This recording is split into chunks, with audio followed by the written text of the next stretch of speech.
Sobre la base de testimonios, documentos, declaraciones oficiales, en particular de la ex Unión Soviética y los Estados Unidos, se puede decir que los ovnis, entendidos como objetos no identificados y guiados por alguien no terrestre, existen. Pero la temática ovni está cubierta por el secreto de Estado. ¿Qué se puede esconder detrás de la cortina del silencio oficial? Entramos en un campo hipotético, sin duda, pero con muchas preguntas lícitas. Nos basamos principalmente en materiales norteamericanos. ¿Qué se esconde tras el top secret? Partimos de los documentos oficiales. En 1947 el general Twining preparó para el Pentágono este documento en el que afirma que el fenómeno ovni es real, que los objetos tienen una extraordinaria capacidad de vuelo, que son metálicos, que cumplen maniobras elusivas, lo que hace pensar en una conducción inteligente. Su tecnología y su origen son desconocidos. Este documento fue hecho conocer gracias al presidente Carter en los años 80. Una pregunta fundamental. ¿Los Estados Unidos poseen tal vez algún ovni caído? Sí. Y la base de este documento de 1947, escrito por Edgar Hoover, en aquel momento director del FBI, en el que se lee: el FBI debe tener acceso al ovni recuperado. Otra pregunta: ¿recuperaron los Estados Unidos cuerpos de aliens? En este memorándum de 1950 de un agente del FBI a su director Hoover, se lee que la aviación militar está en posesión de 3 platos voladores, cada uno con restos de 3 pequeños humanoides. Esto fue confirmado en 1983 por el profesor Savarcha. Testimonio directo que escribe: el material de construcción del ovni recuperado era liviano y resistente. Los humanoides tenían órganos internos similares a los insectos, pero muy pronto, en 1947, comenzaron los operativos de ocultamiento y desinformación. El estudio siguió siendo realizado por un grupo secreto, el Majestic 12. En este documento, que fue consignado anónimamente, leemos sobre un ovni caído en Roosevelt con aliens muertos a bordo. Pero todo fue desmentido oficialmente.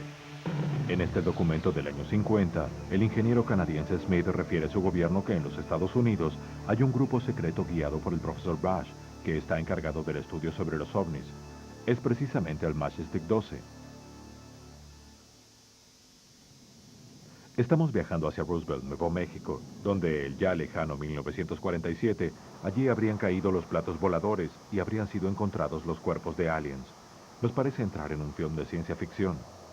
Aquí habría sucedido algo memorable, absolutamente extraordinario. Hemos tratado de reconstruir los hechos.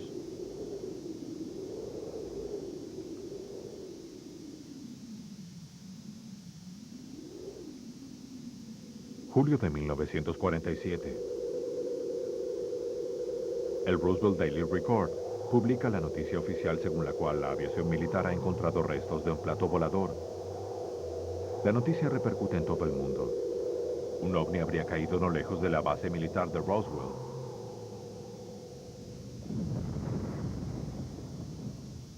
Los restos del ovni encontrados por el agricultor Mac Brazel son entregados en la base militar. Pero un día después el general Remy en una conferencia de prensa declara que estos restos son simplemente los de un globo sonda. La prensa publica la desmentida oficial.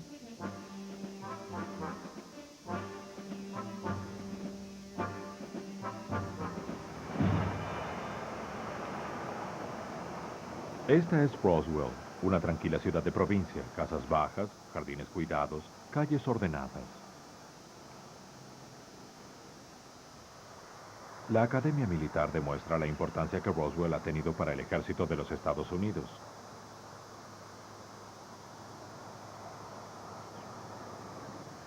En los años 40 y 50 en Roswell estaba la base de los bombarderos atómicos que arrojaron las bombas sobre Nagasaki e Hiroshima.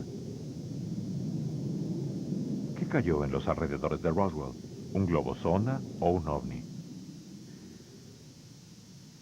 Seguro que no eran restos de un globo sonda los que aparecieron en Roswell en 1947. Yo comencé a averiguar sobre el tema de los platos voladores en 1950. Fui el primero en investigar sobre la historia de Roswell, que comencé en 1978. Hablé con decenas de personas involucradas en este asunto. Fui el primero en hablar con el mayor Marcel. El mayor Jesse Marcel.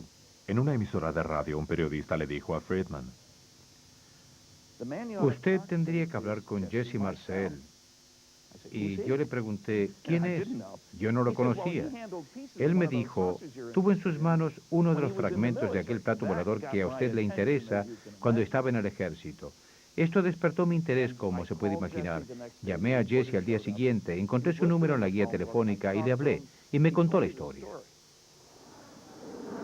Jesse Marcel habló con coraje. Era un tema muy peligroso. El personal del ejército fue severamente intimidado por parte del gobierno, como así también algunos civiles de esta comunidad. La sobrina del sheriff nos ha dicho que su abuela le contó que los militares la amenazaron. Si le cuentas a alguien lo que viste, te mataremos a ti y a tu familia, le dijeron. La sobrina quedó muy impresionada al oír esto y le preguntó, ¿les has creído? Y la abuela respondió, claro que sí. Friedman encontró más de 200 testimonios. Este es el centro de Roswell. Algunos veteranos de la vieja base militar han creado un pequeño museo para recordar el extraordinario episodio del 47. Walter Haut era en ese entonces jefe de prensa de la base.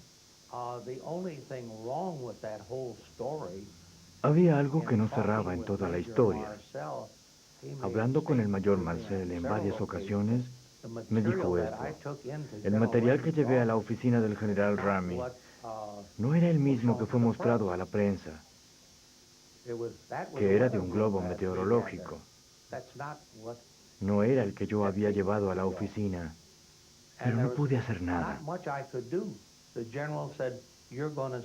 El general me dijo, usted dirá que esto es lo que recogió y me trajo.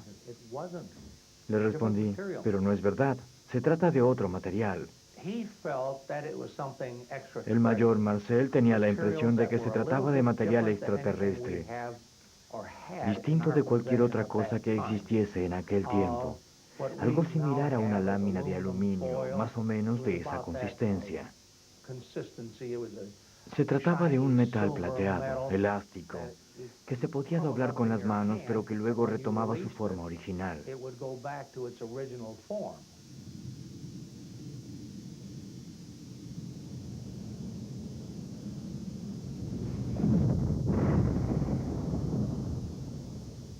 Luego de que el agricultor Mac Brazel entregó los restos del ovni en la base, el mayor Jesse Marcel inspeccionó el lugar.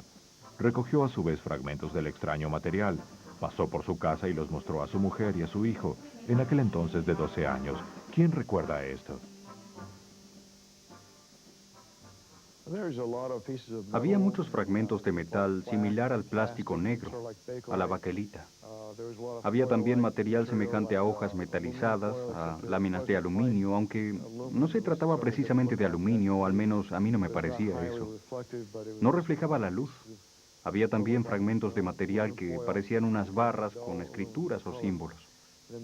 Los símbolos que vi tenían formas geométricas, círculos, triángulos, cuadrados.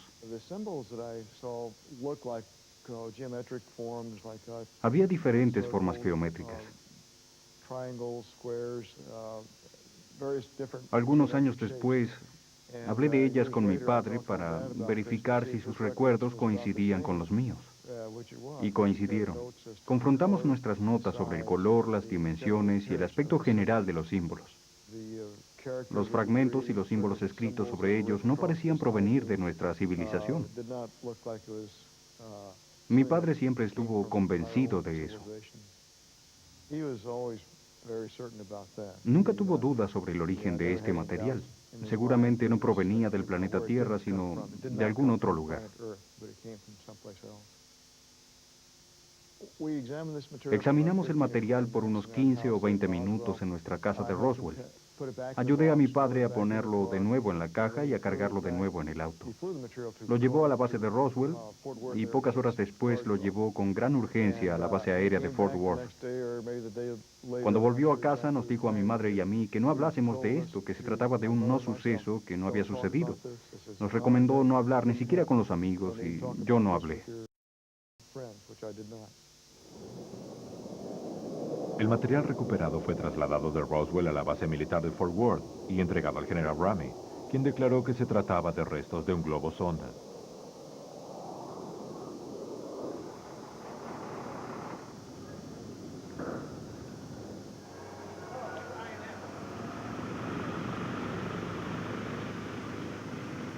El aviador Sharkey participó en el traslado.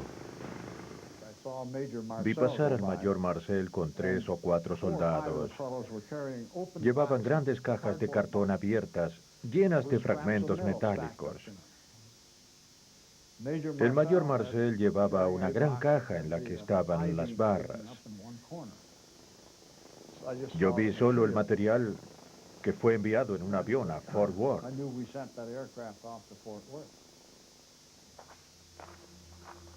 ¿Pero fueron recuperados además los cuerpos de pilotos extraterrestres? Frank Kaufman, de origen suizo, trabajaba en los servicios secretos y estaba en Roswell. Es el único testigo viviente que declara haber limpiado la zona no solo de los restos del ovni, sino también de haber recuperado 3 de los 5 cuerpos de aliens muertos en el episodio. No acepta aparecer en televisión, pero nos autoriza a relatar su testimonio.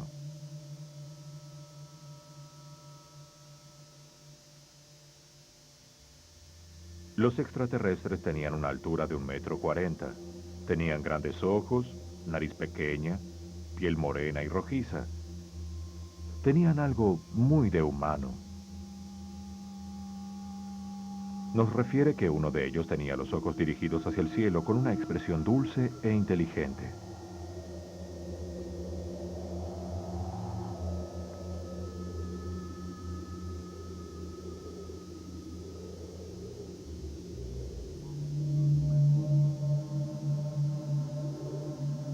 Según Kaufman, el ovni se había precipitado quizá debido a experimentos con el radar.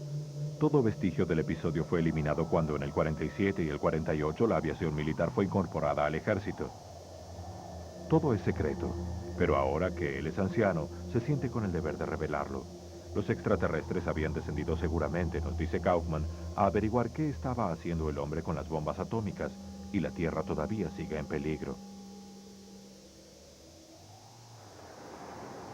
Glenn Dennis era en aquel tiempo empleado de una empresa de pompas fúnebres y recibió aquel día desde la base un pedido de ataúdes para niños y hielo. En la base, Dennis vio los restos del ovni y se encontró con una enfermera que conocía.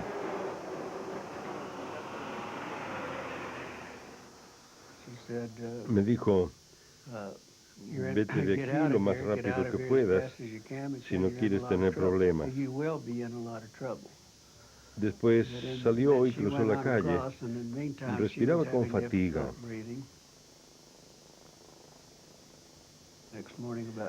A la mañana siguiente, sobre las 11, me llamó y me dijo que necesitaba hablarme y teníamos que encontrarnos. Así lo hicimos. La mujer lloraba, estaba todavía alterada. Tenía una expresión estupefacta y sus cabellos en desorden.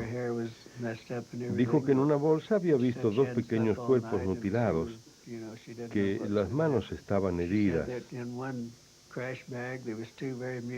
Con un largo forceps el médico había hecho girar los cuerpos. Tenían 4 dedos, muy frágiles, en cuyas extremidades había una especie de almohadilla. El médico dijo que parecía que sobre las almohadillas había minúsculas ventosas. Tenía una cabeza muy grande, como la de un feto. Los ojos eran muy grandes. No tenían el tabique nasal. Solo había 2 orificios.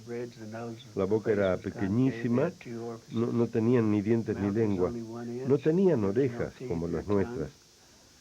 Presentaban 2 canales auriculares, con canal auricular doble y no simple como el hombre. La noche anterior a nuestro encuentro, la mujer había hecho un bosquejo detrás del talonario de recetas que llevaba siempre con ella, en un bolsillo del uniforme. Se había esmerado en dibujar la cabeza y los pequeños brazos. Me dio el diciéndome que deseaba que lo tuviese yo, pero que tenía que prometerle que no revelaría jamás de quién lo había obtenido, es decir, su nombre. No quería seguir envuelta en toda esta historia, y yo le juré que nunca revelaría su nombre. Aquella fue la última vez que la vi. Cuando al día siguiente la llamé, en la base me dijeron que había sido transferida aquel mediodía y que no sabían dónde. Unas 6 semanas después recibí una carta de Inglaterra, le respondí y luego de 6 semanas mi carta me fue remitida. Habían puesto un costado del sobre reenviado al remitente y en letras rojas, difunta. Así me la devolvieron. Prosiguiendo con las polémicas sobre el caso Roswell, a comienzos de 1994, el representante republicano de Nuevo México pidió oficialmente explicaciones a Washington. En septiembre del 94 se le dio respuesta con este documento que insistía en la tesis del globo sonda, explicando que había sido usado para revelar eventuales explosiones atómicas en la ex Unión Soviética. Pero el documento presenta muchas lagunas. Además, todos los documentos de aquel lejano verano del 47 figuran como desaparecidos. ¿Hubo solo un caso? Este es uno de los muchos documentos oficiales sobre ovnis. Hoy han sido liberados por la ley militar de información dispuesta por el presidente Carter en los años 80. La censura, como puede verse, tuvo la mano muy dura. ¿Qué es lo que querían esconder? La verdad es que estas informaciones parciales y con lagunas se prestan a la desinformación y a las especulaciones. De este modo, los ovnis caídos en Roswell pueden haber sido muchos, o también ninguno.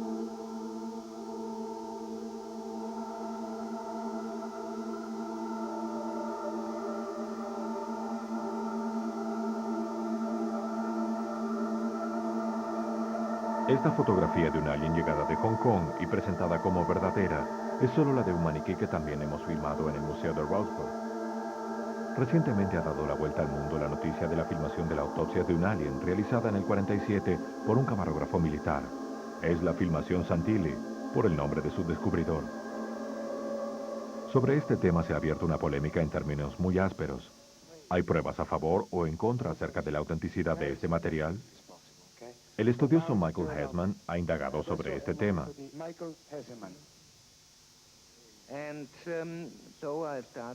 Hice averiguaciones cuidadosas y hoy estoy en condiciones de decir que hasta aquí hemos encontrado muchos elementos que podrían demostrarnos la autenticidad de la filmación.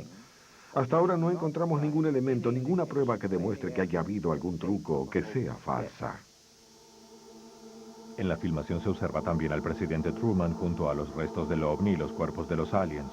Un secreto de Estado, evidentemente. Si mostrase la filmación con el presidente Truman, pienso que sería peligroso para Santilli.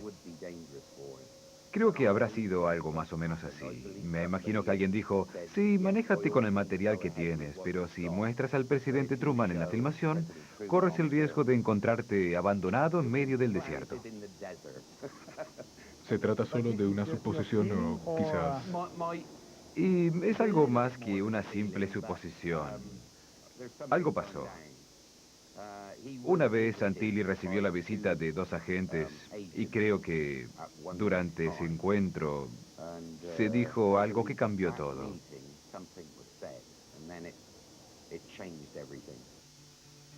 Y fue precisamente el presidente Truman quien creó la comisión secreta Majestic 12, de la que ya hemos hablado. Esta comisión preparó el documento en el que se pueden leer detalladamente los hechos de Roswell. Otro documento de esta comisión explica cómo recuperar y tratar a los extraterrestres.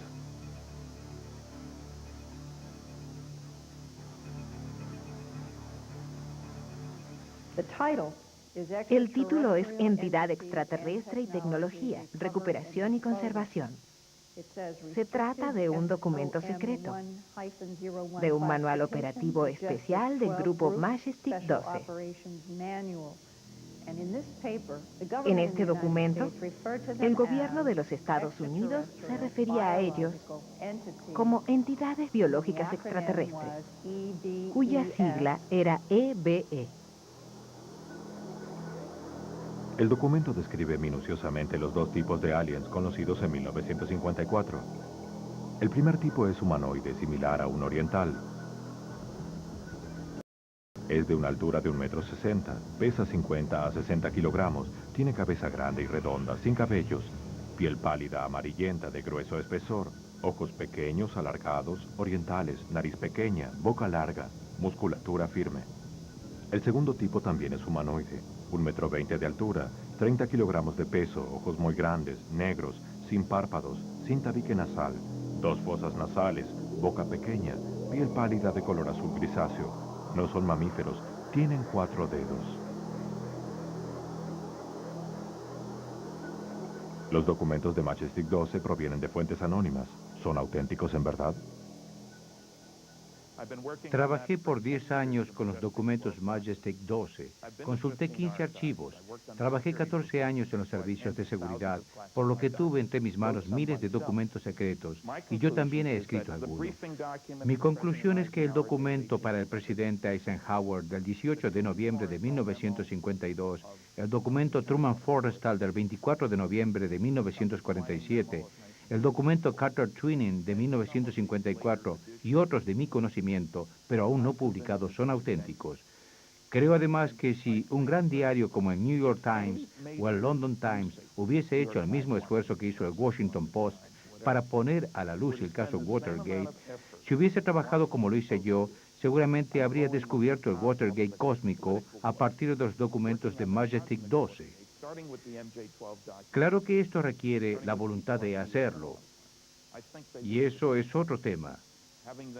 De todos modos, los documentos de Majestic 12 son auténticos.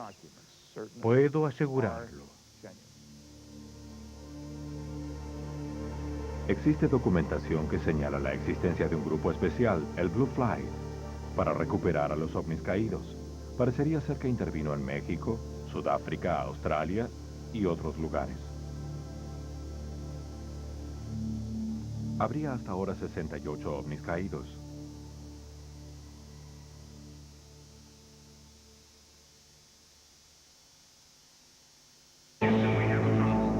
Regresaremos con más Infinito OVNI.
El estudio de la NATO aclaró, ese era su principal motivo, que no había existido nunca una amenaza militar.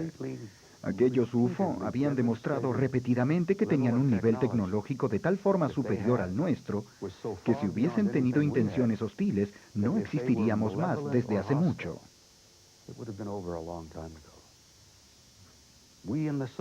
Tanto nosotros como los soviéticos sabíamos que los UFO eran una realidad, y ambos pensábamos si pudiésemos adueñarnos de su sistema de propulsión. Los visitantes, como los llamaba yo, utilizaban un sistema antigravitacional a propulsión electromagnética extremadamente sofisticado.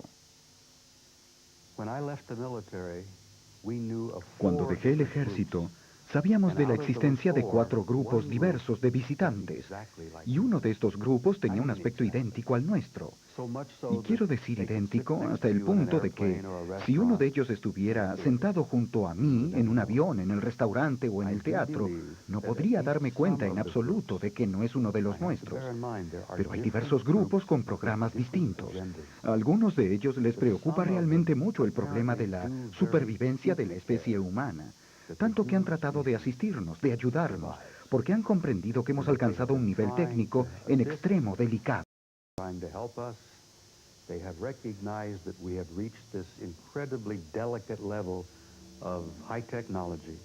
Creo que estos visitantes nos están ayudando como haríamos con un hermano menor. nos ayudan a superar esta etapa de transición, haciéndonos crecer y madurar.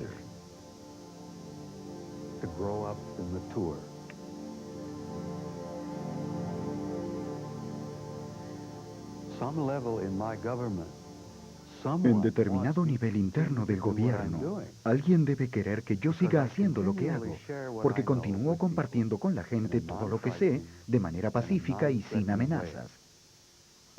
Lo hago aportándole a la gente un sentimiento de esperanza, por lo que creo que mi gobierno desea que yo continúe haciéndolo porque soy realista. Soy un viejo soldado jubilado, y si mi gobierno hubiese querido eliminarme o callarme, habría podido hacerlo con gran facilidad en todos estos años. ¿Pero usted tuvo encuentros con los visitantes? No tengo intención de burlarme de usted.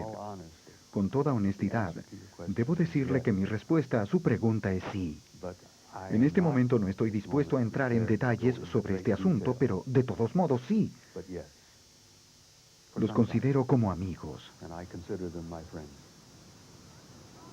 ¿Usted piensa que el gobierno de los Estados Unidos tuvo contactos con los visitantes?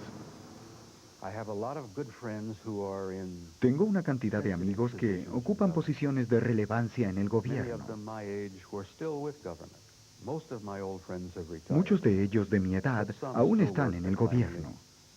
La mayor parte de mis antiguos amigos están jubilados, pero algunos de ellos trabajan aún en la base de Langley, de Fort Meade, en puestos de responsabilidad.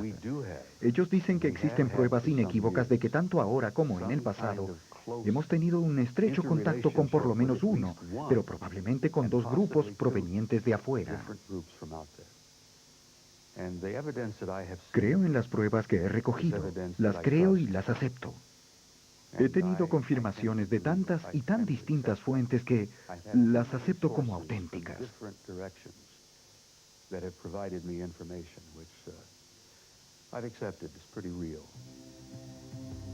Se tiene noticia de que el presidente Eisenhower en 1954 habría tenido un encuentro con visitantes extraterrestres en la base militar de Edward, no lejos de Los Ángeles. Lo declaró en esta carta el periodista Gerald Light, que estuvo presente en el episodio, a título privado. Escribió: un grupo de ovnis descendió en la base y demostró extraordinaria capacidad de vuelo, materializándose y desmaterializándose ante decenas de científicos asombrados.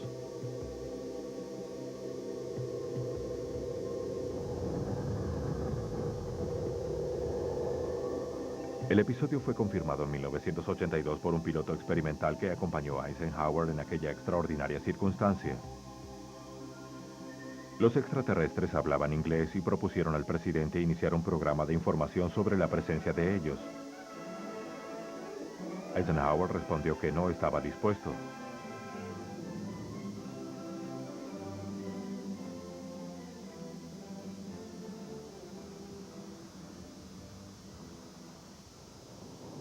Estas son cosas en el límite de lo creíble, sin duda.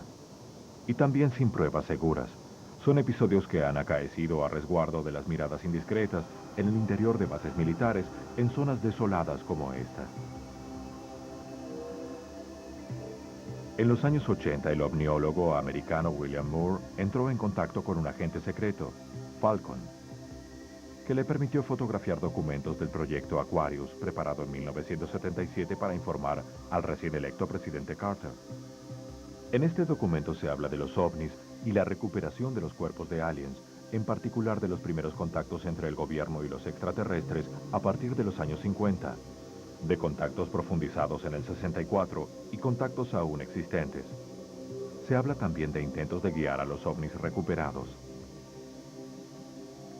En 1988, Falcon, con otro agente secreto, Cóndor, apareció en penumbra en las cámaras de televisión y confirmó los hechos. Moore pudo verificar las credenciales de los dos agentes y tuvo la confirmación de sus dichos por otros 9 agentes secretos, con lo que, según estas fuentes, el contacto oficial con los extraterrestres existe.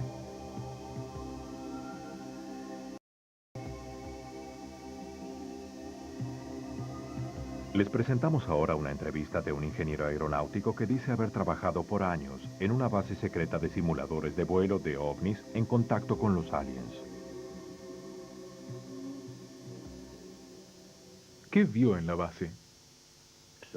Vi aliens, claro. ¿Vivos o muertos?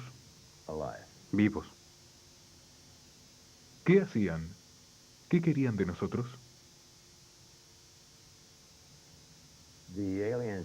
Es un intercambio de tecnología.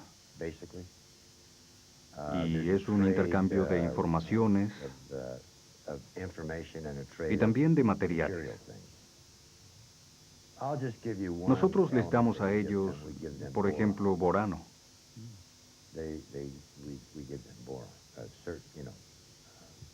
Y también les damos otras cosas para permitirles comprender nuestra vida.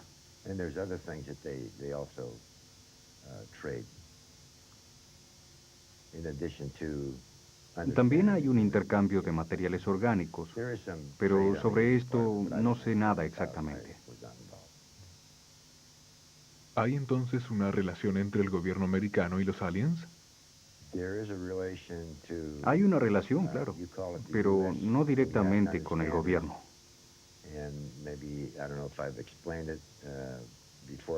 El gobierno no sabe nada. Se trata de una organización satélite. Se trata de un poder paralelo que, al parecer, tiene contactos con la CIA.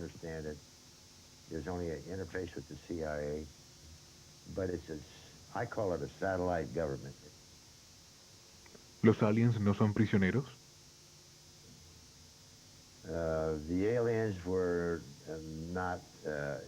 No, nunca han sido tenidos como prisioneros. Originariamente los extraterrestres eran 4. Fueron encontrados vivos cerca de un UFO precipitado en los alrededores de Kingston. Esto es en Arizona. Creo que fue en mayo de 1953.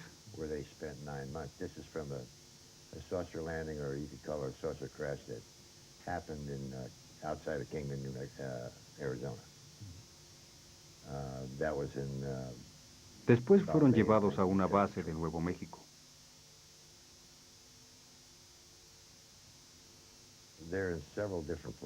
Pero los hay en diversos lugares de los Estados Unidos.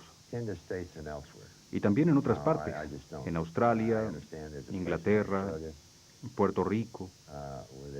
Eso es lo que he oído. No lo sé exactamente.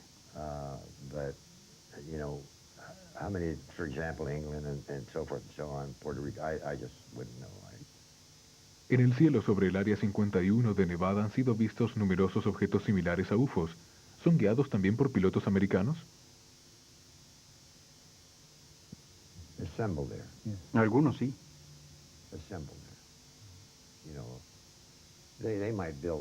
Los componentes son fabricados en otro lugar. Después traen los prototipos al Área 51 y los prueban.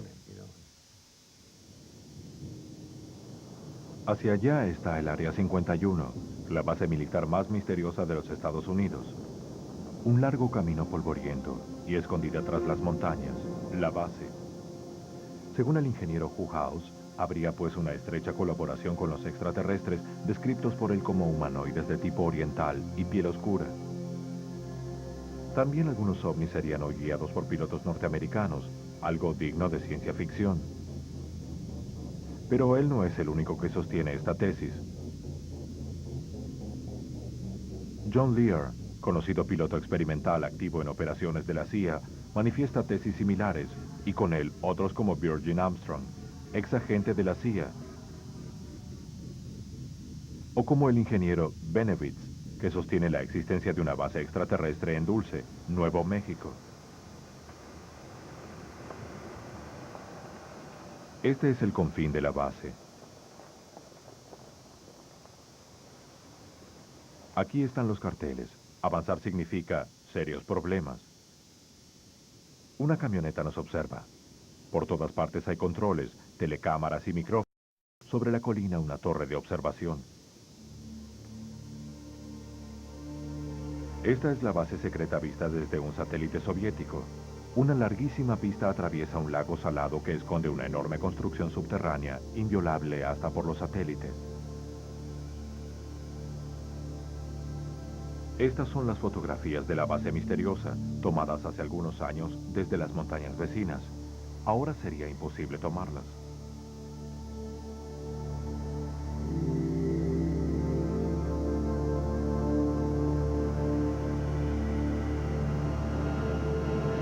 El avión invisible, Stealth, ha sido probado en el Área 51 y también el prototipo Aurora. Parecen haber usufructuado la tecnología Alien. Pero desde la base despegarían también los ovnis con la clásica forma de platos voladores.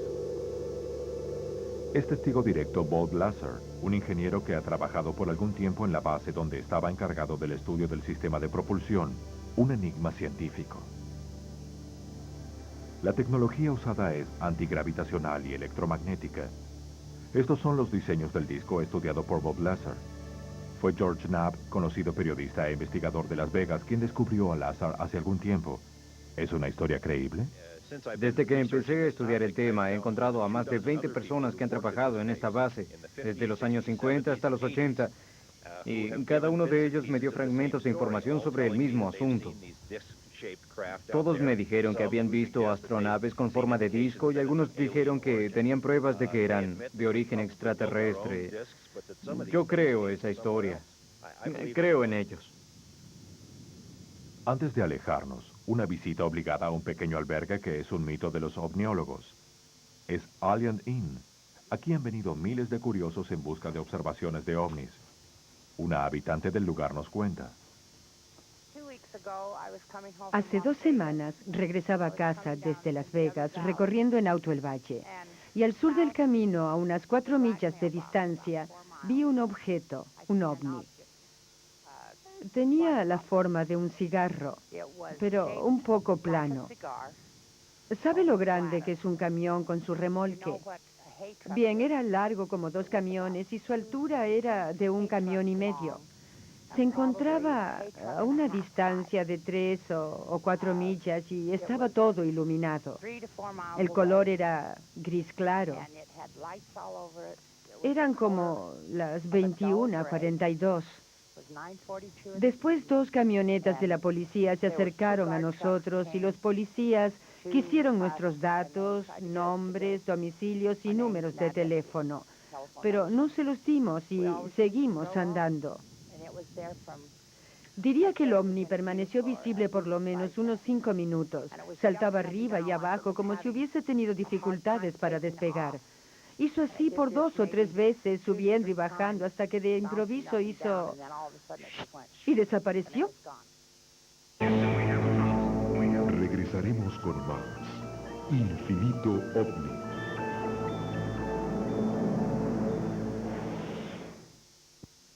Luminoso sobre la izquierda en alto.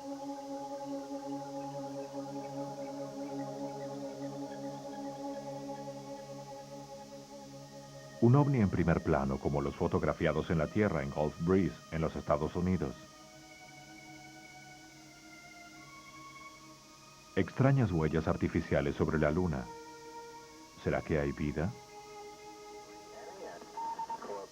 Esta es una grabación de radio del Shuttle, decodificada o pasada en claro por error.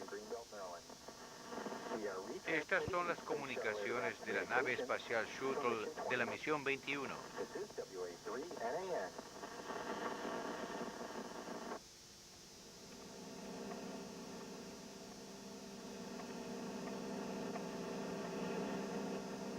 Houston, aquí está el Discovery. Tenemos todavía la nave espacial extraña bajo observación.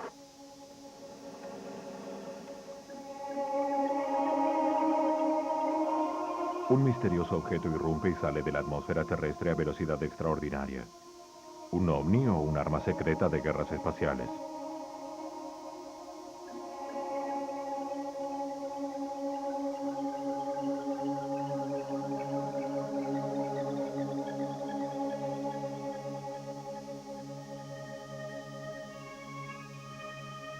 Otros extraños objetos velocísimos por el Shuttle. No son gotas de agua o de hielo desprendidas del Shuttle.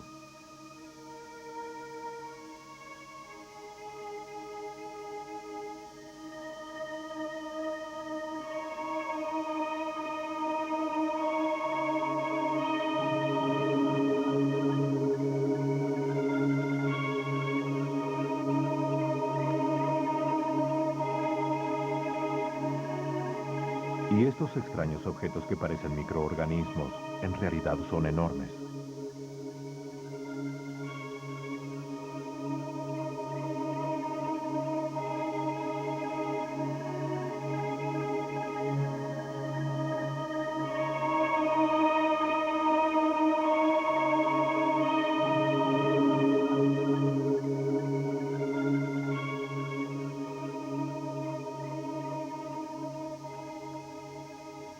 El astronauta norteamericano Gordon Cooper está como todos sus colegas obligado al secreto.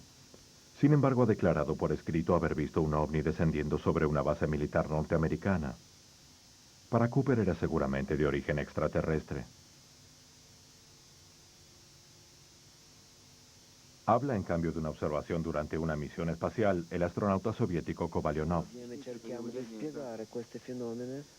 Nosotros tratamos de verificar este fenómeno.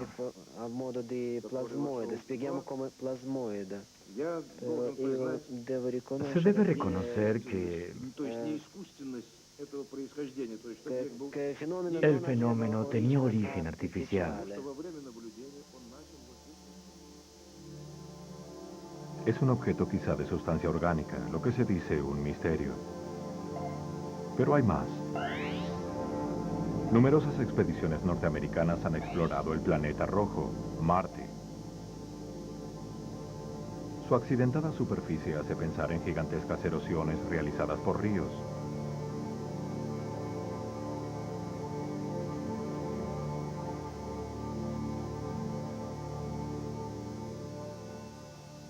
Según el investigador norteamericano Richard Hoagland, la NASA tomó numerosas fotografías que nunca se hicieron públicas.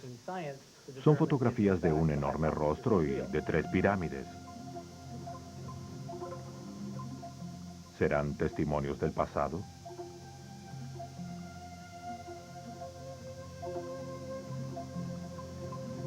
Según Hoagland, uniéndolas con una línea se obtiene un triángulo igual al que une en Egipto la Esfinge con las pirámides vecinas. ¿Fueron entonces construidas por la misma mano?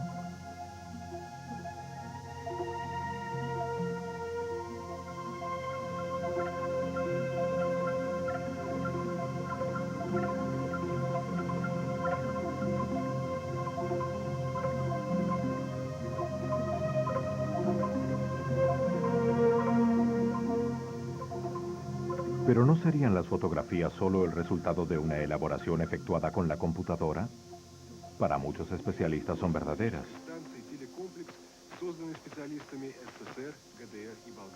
Hay que destacar que todas las sucesivas expediciones a Marte concluyeron en un desastre. La sonda soviética Phobos, que tiene ese nombre por un satélite cercano a Marte que parece estar extraordinariamente vacío en su interior, envió a la Tierra estas imágenes de un extraño cigarro antes de silenciarse de improviso y para siempre. ¿Fue destruida? Estas son otras imágenes tomadas en Marte. ¿Son testimonios de vidas pasadas?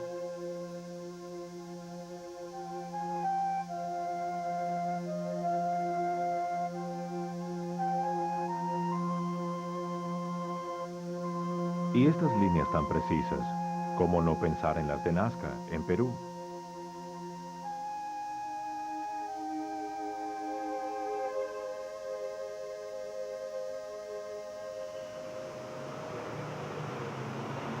¿Pero por qué el secreto todavía? Al principio, en 1947, fue para evitar que se repitiese lo que sucedió en 1938, cuando Orson Welles, durante una dramatización por radio, anunció: «Llegaron los marcianos». Miles de personas aterrorizadas huyeron de la ciudad.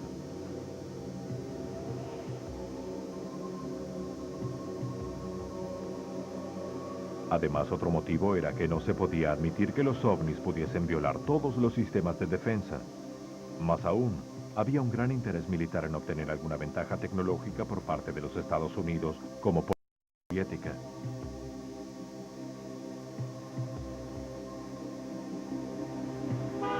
Pero había conciencia del problema. El secretario general de la ONU, U Thant, declaró en 1967 al New York Post que el tema más urgente después de Vietnam era el de los ovnis.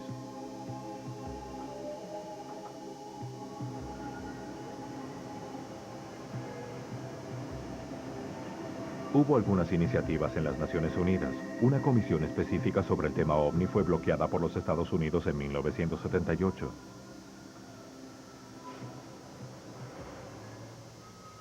También otra iniciativa importante, la de enviar señales al espacio y captar eventuales mensajes de respuesta, el proyecto SETI, tuvo muy breve vida por el recorte de fondos públicos.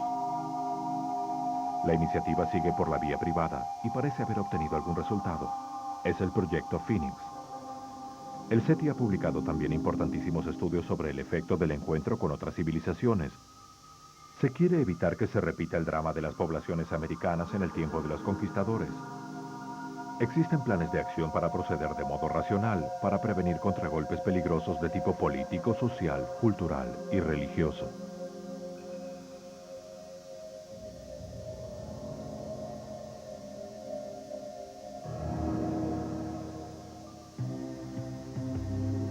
La opinión pública norteamericana ha pedido muchas veces a la Casa Blanca que se revele la verdad sobre los ovnis.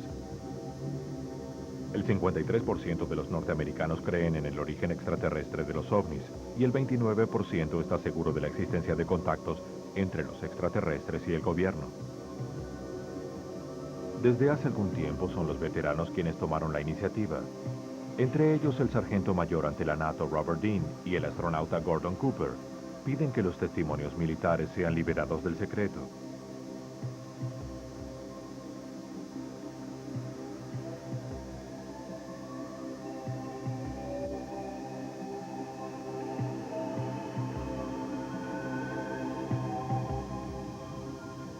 El médico Stephen Greer es coordinador de la iniciativa internacional en los más altos niveles.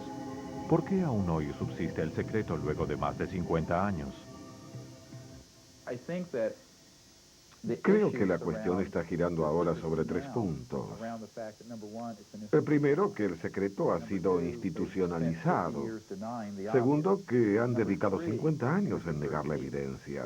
Y tercero, punto crucial, que la tecnología, la mecánica de estas astronaves extraterrestres es tan avanzada que algunos grupos privados que se están ocupando de la investigación sobre ella, las sociedades privadas llamadas el complejo industrial militar, no quieren perder el control. ¿Por qué? Bien, se trata de poder. Se trata de poder financiero y energético. Estamos hablando de tecnologías que harían aparecer como obsoletas nuestras actuales centrales eléctricas.